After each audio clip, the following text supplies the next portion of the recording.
1 paket instant maya, 1 tatlı kaşığı şeker, 1 çay kaşığı tuz,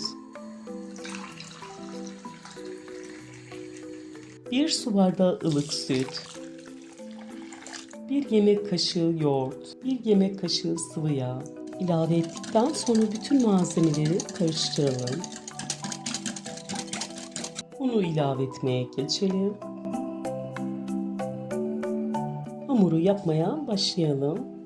Hamuru toparladım. Toplamda 3 su bardağı un kullandım. Yaklaşık olarak 5 dakika dinlenmeye bırakalım. Hamuru tezgaha alıp un serpip toparlayalım.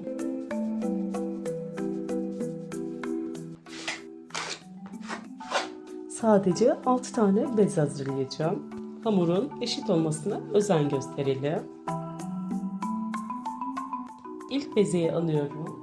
Merdaneyi açmaya başlayalım.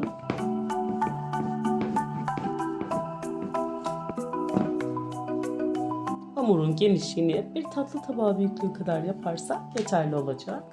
Aynı şekilde diğer hamurları da açalım. Hazırlamış olduğumuz pita hamurlarının üzerini kapatalım. Kurumaması için mayalanmaya bırakıyorum. Bu arada biz iç malzemeyi hazırlamaya geçelim. Sadece yarım göğüs kullanacağım. Tavukları küp küp doğruyorum. Çok büyük doğramıyorum. Birazcık küçük olmasına özen gösteriyorum. Tavukları doğradıktan sonra kızartmaya geçelim. Tavukları tavanın içerisine ilave ettikten sonra yarım çay bardağı sıvı yağ ilave edelim ve kızartmaya başlayalım. Tavuklar kısık ateşte kızarırken biz de sebzeleri hazırlayalım.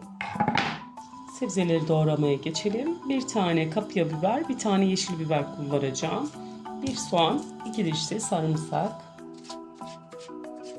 Biberleri küp küp doğrayalım. Biberleri kenara alalım. Yeşil biberi doğrayalım. Yeşil biberleri de kenara alıyorum.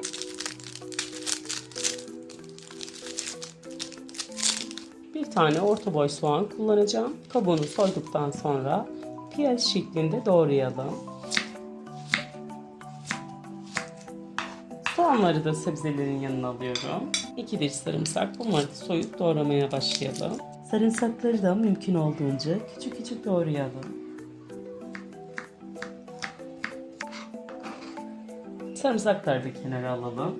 Sebzeleri hazırladıktan sonra kızartmaya geçelim. Tavuklar kızarırken üzerine yarım çay kaşığı tuz serpiyorum. Kızarana kadar pişirmeye devam edelim. İç malzemeyi bir yandan hazırlarken pita ekmekler de mayalandı. Pita ekmeklerini sıcak fırına koyup 200 derecede kızarana kadar pişirelim. Kızaran tavukların üzerine 1 çay kaşığı toz tatlı biber, yarım çay kaşığı kekik, kızaran tavukları ocaktan alalım. Tavuklar kızardıktan sonra çıkarttım. Şimdi aynı yağın içerisine sebzeleri ilave edeceğim. Sebzelerle tavukların neden aynı tavanın içerisinde sotelenmediğini düşünüyorsanız eğer, inanın ki lezzet farkı. Kızaran sebzelerin içerisine 1 yemek kaşığı domates salçası ilave ediyorum. Sebzelerin içerisine de çay kaşığının ucuna çok az bir tuz ilave ettim. Salça kavrulduktan sonra üzerine 2 yemek kaşığına yakın su ilave edelim. Suyu çok fazla ilave etmeyelim. Sadece salçanın dağılmasını sağlamak için ilave ettim. Daha sonra içerisine tekrar tavukları ilave ediyorum. Bütün malzemeyi iyice karıştırdıktan sonra ocağın altını kapatıp servise geçelim. Pita ekmekleri pişti, balon gibi kabardı. Şimdi gördüğünüz gibi içerisini doldurmaya geçelim.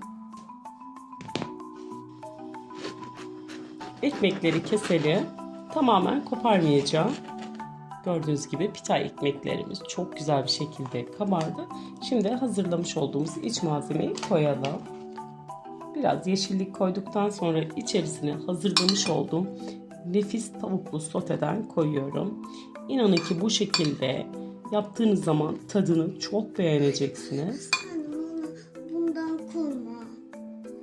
Tamam. Boş koy. Boş mu yemek istiyorsun? Evet, şunu da koyma, şunu. Tamam. Bu şekilde pita ekmeğini hazırladım. İsteğe bağlı olarak domates koyuyorum.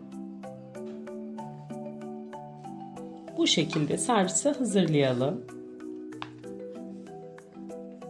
Videomu buraya kadar izleyip bana destek olduğunuz için sizlere teşekkür edebilmem için beni nereden izlediğinizi söylerseniz çok memnun olurum.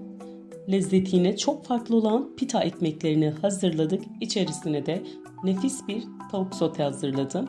İnanın ki tadını çok beğeneceksiniz. Bu pita ekmeklerini boşça tüketebilirsiniz. Ama okul dönüşünde olan çocuklarınız için de oldukça doyurucu ve lezzetli olan bu nefis pita ekmeklerini sizler de hazırlayabilirsiniz. Videom hakkında aklınıza takılan herhangi bir şey varsa yorum kısmında paylaşabilirsiniz. Kanalıma abone olmayı, yorum bırakmayı unutmayın. Başka farklı tariflerde görüşmek üzere. Hoşça kalın.